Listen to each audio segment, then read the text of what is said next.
ಇದು ಐಪಿಎಲ್ ಧಮಾಕ. ನಾನು ಅವಿನಾಶ್ ಶಿವನ್. ನಿನ್ನೆಯ ಭಾನುವಾರ ಡಬಲ್ ಧಮಾಕ, 2 ಮ್ಯಾಚ್ಗಳಿದ್ವು. ಮೊದಲನೇದು ಮ್ಯಾಚ್ ಇದ್ದಿದ್ದು ಸನ್ರೈಸರ್ಸ್ ವರ್ಸಸ್ ರಾಜಸ್ಥಾನ್. ಸೊ ಆ ಮ್ಯಾಚ್ ಅಂತೂ ನಮಗೆ ನಿರೀಕ್ಷೆ ಇತ್ತು, ಯಾಕಂದರೆ ಒಂದು ಸ್ಟ್ರಾಂಗ್ ಬ್ಯಾಟಿಂಗ್ ಲೈನಪ್ ಜೊತೆಗೆ ಸನ್ರೈಸರ್ಸ್ ಇಳಿದಿತ್ತು. ಅವರು ಆಕ್ಷನಲ್ಲಿ ಪಿಕ್ ಮಾಡಬೇಕಾದ್ರೆ ಆಲ್ರೆಡಿ ಅವರಲ್ಲಿ ಒಟ್ಟು 5 ಜನ ಟಾಪಲ್ಲಿ ಇದ್ದರು, ಒಳ್ಳೆ ಪ್ಲೇಯರ್ಗಳಿದ್ದರು. ಆದರೆ ಈಗ ಮತ್ತೊಂದು ಅಡಿಷನ್ ಆಗಿರೋದು ಅಂದರೆ ಅದು ಇಶಾನ್ ಕಿಶಾನ್. ಸೊ ಮುಂಬೈ ಇಂಡಿಯನ್ಸ್ ಏನು ಬಿಟ್ಕೊಡ್ತಲ್ಲ, ಅಲ್ಲಿಂದ ಸನ್ರೈಸರ್ಸ್ಗೆ ಅದು ವರ ಆಯಿತು. ನಮಗೆಲ್ಲ ಆಶ್ಚರ್ಯ ಆಗುತ್ತೆ, ಯಾಕಂದರೆ ನಾವೀಗ RCB ಟೀಮ್ ಇರ್ಬೋದು ಅಥವಾ ಬೇರೆ ಬೇರೆ ಟೀಮ್ಗಳು ಒಂದು 3-4 ಅಥವಾ 2-3 ಬಿಗ್ ಹಿಟರ್ಸನ್ನು ಪಿಕ್ ಮಾಡೋಕ್ಕೆ ನಾವು ಭಾಳ ಒದ್ದಾಡ್ತೀವಿ ಆಕ್ಷನ್ನಲ್ಲಿ. ಹೇಗೂ ನಮ್ಮಲ್ಲೂ ಈಗ ನೀವು ಗಮನಿಸಿದ್ರೆ ಹಿಟ್ಟರ್ಗಳಿದ್ದಾರೆ, ಬಟ್ ಒಂದು ದೊಡ್ಡ ಇಂಪ್ಯಾಕ್ಟ್ ಮಾಡುವಂಥ ಒಂದು 5-6 ಜನರನ್ನ ಒಂದು ಟೀಮ್ಗೆ ಪಕ್ಕಾ T20 ಬಿಗ್ ಹಿಟರ್ಸನ್ನು ಸೆಲೆಕ್ಟ್ ಮಾಡೋದು ಅಷ್ಟು ಸುಲಭದ ವಿಚಾರ ಅಲ್ಲ. ನೆನ್ನೆ ನಾವು ನೋಡಿದ್ವಿ, ಯಾಕಂದರೆ ಇಶಾನ್ ಕಿಶಾನ್ ಅವರ ಅಡಿಷನ್ ನಾವು ಪ್ರಾಕ್ಟೀಸಲ್ಲೇ ಗಮನಿಸಿದ್ವಿ.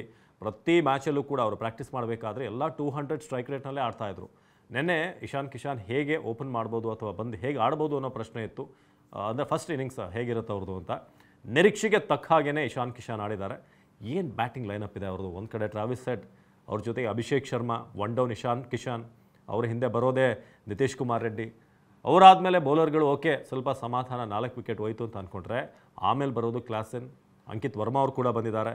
ಜೊತೆಗೆ ನಮ್ಮ ಕರ್ನಾಟಕದ ಅಭಿನವ್ ಮನೋಹರ್, ನೆನ್ನೆ ಅವರು ಕ್ಲಿಕ್ ಆಗಲಿಲ್ಲ, ಫಸ್ಟಿಗೆ ಔಟ್ ಆದರು, ಬಟ್ ಅವರು ಕೂಡ ಈಕ್ವಲಿ ಡೇಂಜರಸ್ ಪ್ಲೇಯರ್.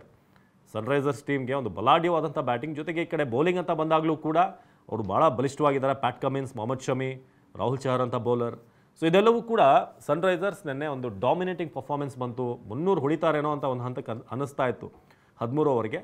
ಆದರೆ ನಡುವಲ್ಲಿ ಸ್ವಲ್ಪ ಟೈಟ್ ಬೌಲಿಂಗ್ ಮಾಡಿದಂಥ ಕಾರಣ ಆಲ್ಮೋಸ್ಟ್ ಅವರ ಟೋಟಲ್ ಬಂದಿದ್ದು 287ಕ್ಕೆ ಬಂದು ನಿಂತರು. 286ಕ್ಕೆ 6.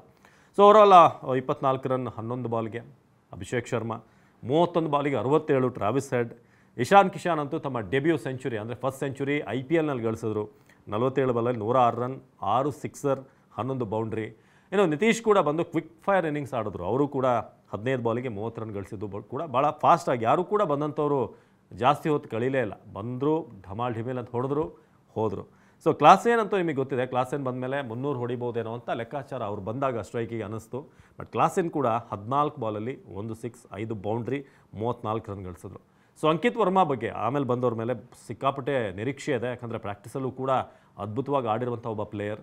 ಸೊ ಅವರು ಮುಂದಿನ ದಿನಗಳಲ್ಲಿ IPL ಮ್ಯಾಚಲ್ಲಿ ದೊಡ್ಡ ಮಟ್ಟದ ಒಂದು ಸೌಂಡ್ ಮಾಡ್ತಾರೆ ಅಂತ ಈ ಸನ್ರೈಸರ್ಸ್ ಅಭಿಮಾನಿ ವಲಯ ಹೇಳ್ತಾ ಇದೆ. ಕಾದು ನೋಡೋಣ ಹೇಗೆ ಆಡ್ತಾರೆ ಅಂತ. ಇನ್ನು ಅಭಿನವ್ ಮನೋಹರ್ ಡಕ್ಔಟ್ ಆದರು, ಬಟ್ ಅಭಿನವ್ ಮನೋಹರಿಂದ ನಾವು ಇನ್ನೂ ಕೂಡ ಎಕ್ಸ್ಪೆಕ್ಟ್ ಮಾಡ್ಬೋದು.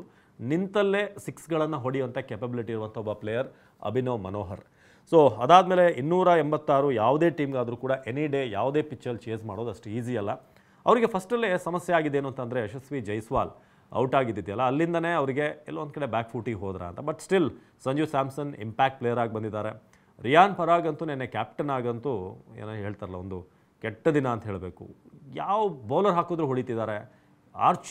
ಆರ್ಚರ್ನೇ ಅವ್ರ ಬೌಲಿಂಗ್ ಬಗ್ಗೆ ನೀವು ಮಾತಾಡಲೇಬೇಕು ನಾವು, ಯಾಕಂದರೆ ಒಂದು ಕೆಟ್ಟ ದಾಖಲೆಗೆ ಅವರು ಸಾಕ್ಷಿ ಆದರು. 4 ಓವರಲ್ಲಿ 76 ರನ್ ಗಳಿಸಿದ್ದು. 76 ರನ್ ಅವರ ಬಾಲಲ್ಲಿ ಹೊಡೆದಿರೋದು. ಇನ್ನೊಂದು ಓವರ್ ಮಾಡಿದರೆ ಸೆಂಚುರಿ ಹೊಡಿತಿದ್ರು. ತುಂಬ ಜನ ಕಮೆಂಟ್ ಮಾಡ್ತಾಯಿದ್ರು ಸೆಂಚುರಿ ಮಿಸ್ ಆಯಿತು ಜೋಫ್ರಾ ಆರ್ಚರ್ಗೆ, T20 ಚೊಚ್ಚಲ ಸೆಂಚುರಿ ಮಿಸ್ ಆಯಿತು ಅಂತ.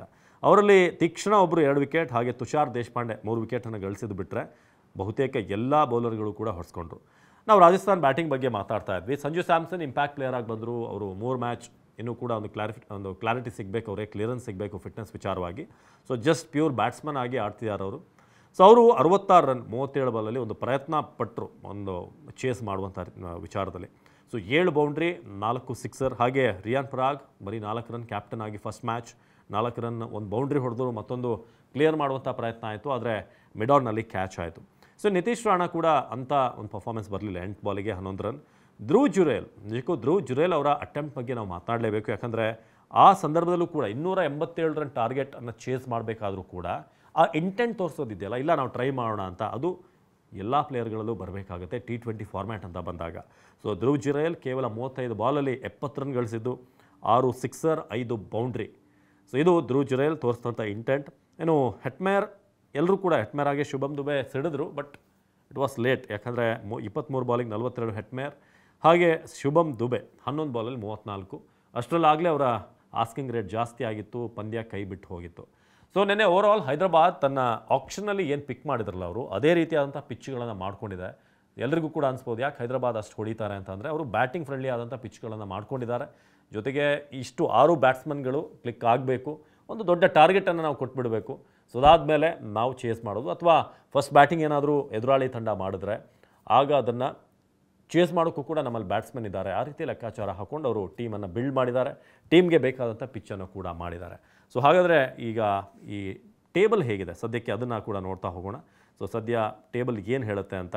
ಟಾಪಲ್ಲಿರೋದು ಈಗ SRH, 1 ಮ್ಯಾಚ್ ಆಡಿದ್ದಾರೆ, 1 ಗೆದ್ದಿದ್ದಾರೆ. ನಿನ್ನೆ ಪ್ರಚಂಡ ಗೆಲುವು, 2 ಪಾಯಿಂಟ್. ಅವ್ರಿಗಿರುವಂಥ ರನ್ ರೇಟ್ ಬಂದು +2.200. ಹಾಗೆ RCB 2ನೇ ಪ್ಲೇಸಲ್ಲಿದೆ. ಈಗ ಸದ್ಯಕ್ಕೆ ನಾನು ಹೇಳ್ತಿರೋದು 3ನೇ ಮ್ಯಾಚ್ ನಂತರದ ಪಾಯಿಂಟ್ ಟೇಬಲ್ ವಿವರನ. RCB 1 ಮ್ಯಾಚ್ 1 ಗೆದ್ದಿದ್ದಾರೆ, 2 ಪಾಯಿಂಟ್ +2.137. ಅವ್ರಿಗಿಂತ ಸ್ವಲ್ಪ ಕಮ್ಮಿ ಇದ್ದೀವಿ ನಾವು ಸನ್ರೈಸರ್ಸ್ಗಿಂತ. CSK 1 ಮ್ಯಾಚನ್ನು ಗೆದ್ದಿದೆ ನೆನ್ನೆ ಮುಂಬೈ ವಿರುದ್ಧ. ಸೊ 1 ಮ್ಯಾಚಲ್ಲಿ 1 ವಿನ್ ಆಗಿದ್ದಾರೆ, 2 ಅವರ ಪಾಯಿಂಟ್ +0.493. ಇದು ಅವರ ಸದ್ಯದ ರನ್ ರೇಟ್ ಇರೋದು. ಸೊ ನೆನ್ನೆ ಮೊದಲ ಮ್ಯಾಚ್ ಹೇಗಿತ್ತು ಅನ್ನೋದ್ರ ಬಗ್ಗೆ ಒಂದು ಅನಾಲಿಸಿಸನ್ನು ಕೊಡುವಂಥ ಪ್ರಯತ್ನ. ಸನ್ರೈಸರ್ಸ್ ಅವರ ಬ್ಯಾಟಿಂಗ್ ಎಕ್ಸ್ಪೆಕ್ಟೇಷನ್ ಇತ್ತು, ಅದನ್ನು ರೀಚ್ ಆಗಿ ಒಳ್ಳೆಯ ಒಂದು ಇನ್ನಿಂಗ್ಸನ್ನು ಕಟ್ಟಿದ್ರು, ಪ್ರೆಷರ್ ಹಾಕಿದ್ರು, ಒಳ್ಳೆ ಟಾರ್ಗೆಟ್ ಬೋರ್ಡ್ ಮೇಲೆ ಹಾಕಿರೋದ್ರಿಂದ. ಸೊ ಅದಾದಮೇಲೆ ಸಹಜವಾಗಿ 44 ರನ್ನಿಂದ ರಾಜಸ್ಥಾನ್ ರಾಯಲ್ಸ್ ಅವರು ಸೋಲನ್ನು ಕಾಣಬೇಕಾಯಿತು. ಸೊ ಇದಾಗಿತ್ತು ಈ ಅಪ್ಡೇಟ್. ಮುಂದಿನ ಮ್ಯಾಚ್ ಬಗ್ಗೆ ಇನ್ನೊಂದು ವೀಡಿಯೋದಲ್ಲಿ ನಿಮಗೆ ತಿಳಿಸ್ತೀವಿ. ನಿರಂತರ ಸುದ್ದಿಗಾಗಿ ನೋಡ್ತಾ ಇರಿ TV9.